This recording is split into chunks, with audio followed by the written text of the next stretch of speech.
So mga tol, alam po ng karamihan na may paparating na laban si Naoya Inoue ay walang ibang makakalaban mga tol. Ang ating WBA IBF Super Bantamweight World Champion na si Marlon Tapales ay nagsalita din ang ating dating kampiyon mga tol. Itong si Jerry Peñalosa about nila ni Marlon Tapales at ni Janril Casimero na gustong labanan nila si Naoya Inoue. Sabi ni Jerry Peñalosa mga tol, ay iba daw ang estilo ni Janril Casimero. Yan ang tatalo kay Inoue, yung mga style ni Casimero. Dahil ay mayabang daw si Cuadro Alas Janril Casimero mga tol. Pero hindi naman daw sa salita, kundi gagawin naman talaga ang totoo ni Janril Casimero kung anong kayabangan niya. Sabi ni Jerry Peñalosa mga tol, ay malakas daw itong si Angas ng Pinas Janril Casimero. Kaya natakot daw si Naoya Inoue sa kanya.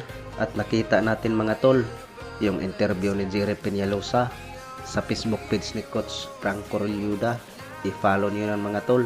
Ano baga methodical baga dandahan ka rin yung baga may style magaling, magandang style. Hindi kailangan yung pag si Inoue ang yung kalaban mo, mahirap ma-outback si Inoue. Unlike si Casimero, ibang style magkaiba. Si Casimero parang like sinabi ko, magipag-engage Kasi nga, mayabang medyo gusto niyang may papatunayan Kasi matagal niyang gusto. At personally, I think si Inoue takot kay Casimero. Among na Pilipino, si Casimero tinatakutan niya. And then, ayon ang sabi ni Jerry Peñalosa mga tol, ay sa lahat na ng Pilipino boxer, ay si Janril Cuadro Alas Casimero ang tinatakutan ni Naoya Inoue.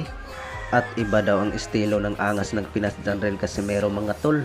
Kaya natakot daw si Naoya Inoue. Sa kabilang banda naman mga tol, ang ating pambatong IBF Super Flyweight, Jeroen Angkahas, ay may laban din ngayong buwan ng December siguro mga tol. Ay undercard nila ni Marlon Tapales at ni Naoya Inoue. Makakalaban ni Jeroen Angkahas mga tol, ang kapatid ni Naoya Inoue, itong si Takuma Inoue. Dinipinsaan ni Takuma Inoue mga tol ang hawak niya na WBA belt. Kailangan mga tol ay 100% na pag-iinsayo ang ating pambato na si Jeroen Angkahas, dahil hindi ito basta-basta si Takuma Inoue mga tol.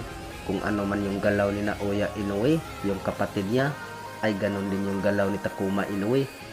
At siguraduhin lang sa ating pambato mga tol, itong si Jeroen Angkahas na kailangan na mag-insayo ng todo at batak na batak sa insayo ang kanyang katawan, dahil ay mataas talagang hangin itong si Takuma Inoue mga tol. Sabi ng karamihan mga tol, ay kaya daw patulogin ni Jeroen Angkahas itong si Takuma Inoue pag maglalaban na sila.